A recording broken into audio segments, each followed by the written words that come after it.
I think there's a ton of benefits, and part of the challenge with articulating the role of the streetcar is because it's such a portfolio of benefits.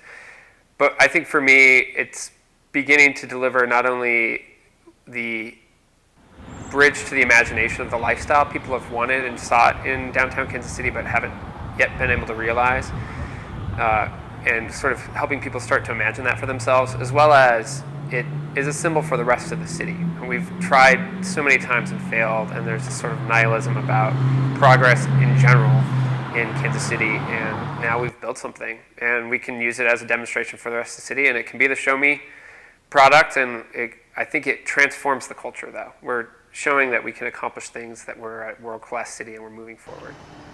I think whether you even come downtown to see it, it puts us in a different kind of community as a city. It gives us one more piece of swagger. We won't win the World Series every year. Maybe we'll try. But we'll always have this incrementally better transportation system, more progressive policy. I just think it puts Kansas City in a different family, and that people can be proud of that, whether they ever really use the streetcar or are just inspired by it.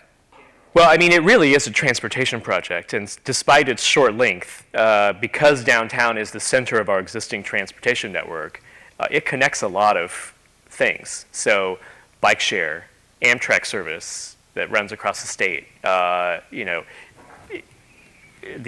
existing bus system intersects at several key points, and plenty of parking along the route for those who want to come in and then circulate, park once and circulate.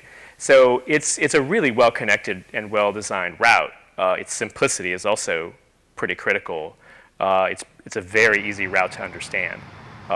And so those are things that I really grasp onto as someone who's really interested in transit and using the line once it's operational, is the transportation aspect.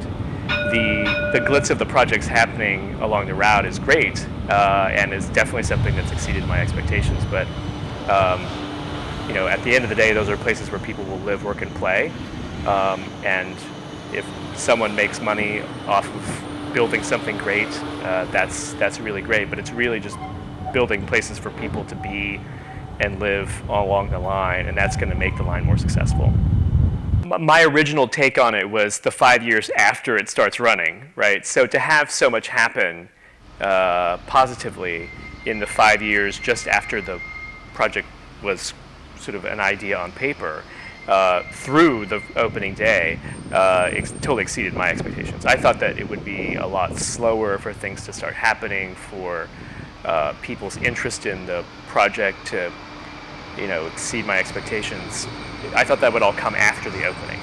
And what we've seen is people were really excited all the way through, really when construction started, because that was when it became very real. I mean, the election was one thing, but once they started tearing up the street and rail arrived and cars arrived, I mean, that was all impossible for people to ignore. And so that was when sort of the game-changing really sort of kicked in.